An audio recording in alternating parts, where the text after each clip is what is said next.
Bismillahirrahmanirrahim. Assalamualaikum warahmatullahi wabarakatuh. Waalaikumsalam. Alhamdulillahirabbil alamin wa bihi nasta'in wa la umuri dunya waddin. Wassalatu wassalamu ala asrofil anbiya'i wal mursalin sayyidina Muhammadin wa ala alihi wa sahbihi ajma'in. Amma ba'du.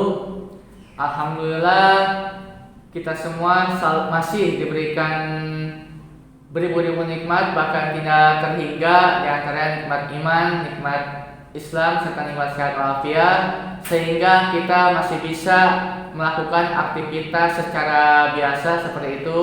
Walaupun demikian, sekarang kita semua mendapatkan suatu hal yang memang baru ada di muka bumi, yaitu wabah corona. Mudah-mudahan wabah ini segera dihilangkan, dijauhkan dari muka bumi ini, supaya kita bisa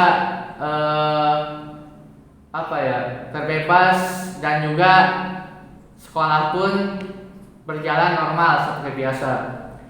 Tak lupa sholawat serta salam kita curah limpahan ke junjungan alam, yakni Habibana wa Nabiyyana wa Maulana Muhammad sallallahu alaihi wasallam. Mudah-mudahan kepada kita semua selaku umatnya, insya Allah taat dan patuh pada ajarannya hingga yaumil qiyamah. Amin ya rabbal alamin. Oke, seperti biasa kesempatan kali ini kita berdua yang jelas pasti akan kajian tarbiyah secara virtual seperti itu, akan melaksanakan kajian tarbiyah. Dan alhamdulillah pemateri atau pemantik pada kali ini adalah Kabid 2 Rohis Alif Asasmi Negeri 1 Karawang, bidang tarbiyah dan juga keorganisasian. Langsung ini Kang Firman, beliau nama lengkapnya Kang Firman Abdul Boni. Jadi tarbiyah dan keorganisasian, manajemen organisasi itu berada di tanggung jawab beliau, Kang Firman Abdul Boni. Oke, sebelumnya materi hari ini apa gitu, Kang Firman? Materinya sekarang iman sih, Kang. Iman, iya. Nah, iya, Kang Firman, sahabat-sahabat semuanya, iman, berbicara tentang iman pasti suatu perkara mempunyai arti dan makna gitu. Nah, iman itu apa sih, Kang Firman gitu? Boleh dijelaskan kepada sahabat-sahabat semuanya? Ya, untuk secara bahasa iman itu percaya ya. Percaya. Secara istilah yaitu tasdiqul qalbi bima ja'a bihi Nabi sallallahu alaihi wasallam. Yang artinya yakin dan menerima dengan sepenuh hati pada perkara yang disampaikan oleh baginda Nabi Muhammad sallallahu alaihi wasallam kepada kita, seperti sholat, zakat, puasa, sedekah, dan yang lain-lain. Itu arti iman yang disingkatnya itu kita meyakini dengan hati dan melaksanakannya dengan arkan, amal perbuatan, melaksanakannya dengan anggota badan kita. Iya. Oke, jadi iman itu artinya mengakui dengan hati dan juga melakukan atau mengamalkan dengan perbuatan ya. Iya, Ya, seperti itu. Kemudian ada syarat iman. Nah, syarat iman itu apa sih, Kang Firman? Ya, untuk syarat-syarat iman, Kang Hilal, itu ada 4. Ada 4 ya. Yang pertama itu ma'rifat. Apa sih ma'rifat, Kang? Ma'rifat itu idrokun jazimun bihaitul laisa ma'ahu taradudun muwafiqun lima fil waqi'in nasyun andalili, yaitu suatu paham yang tidak terkena sedikit pun rasa ragu itu bahwa Allah memerintahkan kita untuk beribadah. Itu ma'rifat. Seperti apa contohnya? Seperti Allah memerintahkan kita sholat. Dalam ma'rifat kita tidak boleh menanyakan apa sih alasan Allah untuk memerintahkan kita sholat. Kenapa sih Allah memerintahkan kita sholat? Nah gitu. Kenapa kita disuruh Allah untuk puasa, untuk zakat, untuk sedekah? Itu di ma'rifat, masuknya dilarang. Masuk di ma'rifat itu.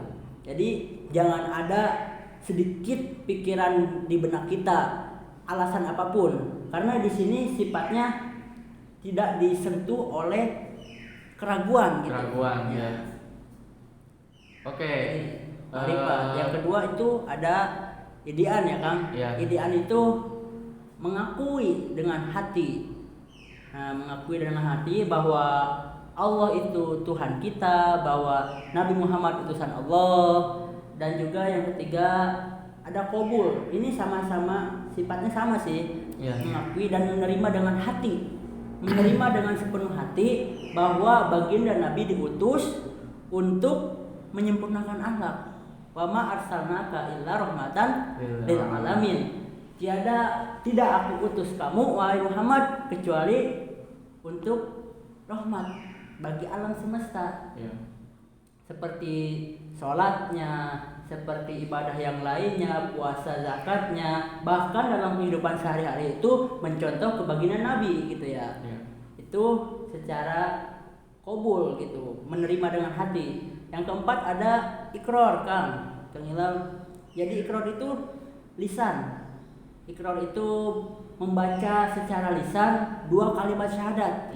Nah, bila seseorang mau beriman nih kepada Allah, Kang, bagaimana sih syaratnya? Syarat yang pertama yaitu membaca 2 kalimat syahadat, asyhadu alla ilaha illallah wa asyhadu anna muhammadar rasulullah. Sah masuk Islam dengan 2 kalimat syahadat secara agama.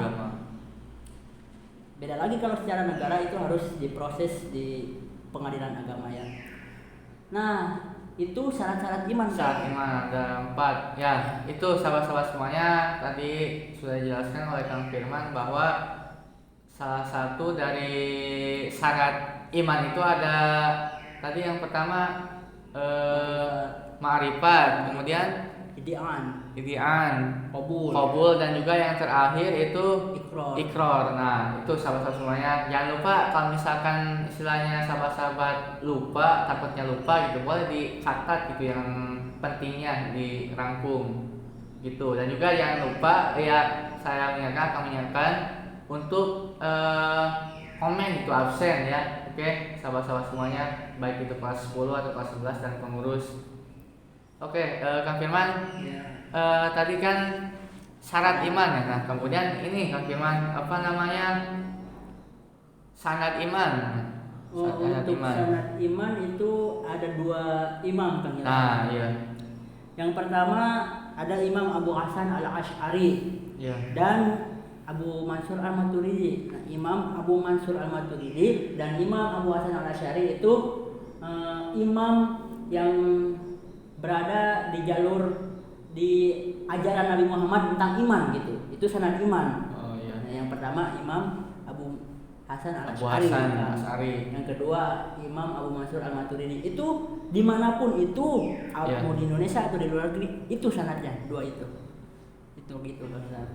Nah, jadi dalam iman itu ada sanad ya, seperti yang Kang Firman jelaskan gitu. Kemudian faedah, gimana, apa sih faedah atau manfaat dari iman itu sendiri gitu? Untuk faedah atau manfaat dari iman itu luar biasa, Kang. Pahalanya, balasan dari Allah itu al-khuludu fil jannah. Apa sih al-khuludu fil jannah? Dikekalkan oleh Allah di dalam surganya. Jadi bila kita mau beriman nih, tapi ada yang menghambat, ada aja yang menghambat, kita yakin aja bahwa Allah akan membalasnya dengan al-khuludu fil jannah. Itu sebagai motivasi atau penyemangat buat kita beribadah gitu. Itu faedahnya iman. Oke, terus tadi faedah. Nah, sahabat-sahabat semuanya, jadi tadi faedah dari kita beriman sebagai umat Islam tadi dijanjikan dikekalkan di surganya Allah Subhanahu wa taala. Seperti itu sahabat-sahabat semuanya. Kemudian ini Kang Firman, apa namanya, tata cara iman gitu, gimana gitu caranya? Untuk tata cara iman, Kang Hilal, tentunya kita mengikuti ajaran Nabi Muhammad gitu. Nah, di dalam tata cara ibadah, kita kan ada ibadah usul fikih, ada tentang iman dan ada tentang ihsan ya. Nah, apa sih berapa mazhab yang kita ambil untuk masalah usul fikih? Usul fikih itu pasti sahabat-sahabat sudah pada tahu ada 4 mazhab. Yang pertama Imam Maliki, Imam Hanafi, Imam Syafi'i, dan Imam Hambali. Dan itu 4 mazhab itu boleh, wajib kita ikuti. Di luar dari 4 mazhab ini berarti di luar ajaran baginda Nabi Kang Hilal. Itu masalah usul fikih. Untuk masalah iman itu ada dua yang tadi disebutkan. Imam Abu Mansur Al-Maturidi dan Imam Abu Hasan Al-Asy'ari. Sedangkan di dalam masalah ihsan itu ada tiga imam. Yang pertama Imam Abu Qasim Junaidi Al-Baghdadi. Yang kedua ada Imam Al-Ghazali. Yang ketiga Imam Sayyid Abdullah Alawi Al-Haddad. Nah, itu tiga imam itu mendalami tentang ihsan. Apa sih ihsan itu? Nah, ihsan itu secara bahasa bila kamu tidak melihat Allah, bahwa yakinlah Allah melihat kamu, gitu. Itu ihsan. Nah, itu tata cara iman. Ya. Oke. Baik sahabat-sahabat semuanya, tadi sudah dijelaskan oleh Kang Firman tata cara iman, bahwa dari tata cara itu kita mengikuti salah satu madhab ya, seperti itu sahabat-sahabat tadi, 4 madhab. Tentu sahabat-sahabat juga pasti sudah tahu Imam Syafi'i, Imam Hanafi, Imam Maliki, dan Imam Hambali ya, itu sahabat-sahabat semuanya. Tadi kita sudah mungkin barangkali sudah jelas gitu, sudah tersampaikan semua materi Kang Firman. Nah, sekarang kita lanjut ke kesimpulan dari materi iman ini gitu. Jadi kesimpulan dari materi kali ini yaitu kita sebagai umat muslim yang beriman wajib mengikuti 4 syarat yang tersebut. Nah, beda mana Kang? Saya tidak mengikuti salah satu syarat itu. Bisa nggak menjadi iman gitu? Seorang yang beriman nggak bisa disebut iman bila salah satu syarat itu tidak terpenuhi gitu.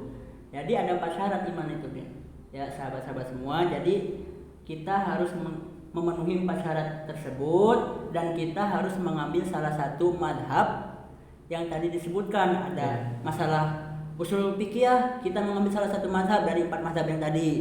Dari masalah iman kita mengambil salah satu madhab yang 2 tadi, dan dari masalah ihsan kita mengambil dari 3 imam tadi gitu. Dan juga kita mengikuti tata cara beribadah, tata cara iman sesuai ajaran baginda Nabi Muhammad SAW. Jadi itu kesimpulannya. Baik sahabat-sahabat semuanya,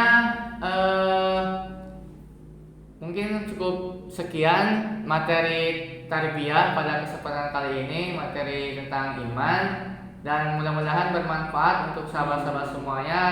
Juga kami pengurus mengingatkan kepada sahabat-sahabat semuanya untuk diharuskan nonton kajian ini sahabat-sahabat semuanya. Nonton harus.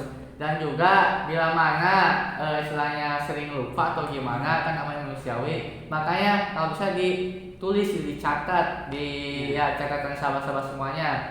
Dan juga nanti seperti biasa hari Selasa ada review tarbiyah ya, review tarbiyah tentang materi sekarang. Oke, terima kasih sahabat-sahabat semuanya. Tetap semangat terus berproses di Rohis. Jadilah pemuda yang cerdas, pemuda yang punya integritas. Hadanallahu wa iyyakum ajma'in. Wassalamualaikum warahmatullahi wabarakatuh. Waalaikumsalam warahmatullahi wabarakatuh. Rohis Al-Ikhlas SMK Negeri 1 Karawang. Zikir, fikir, dan amal soleh.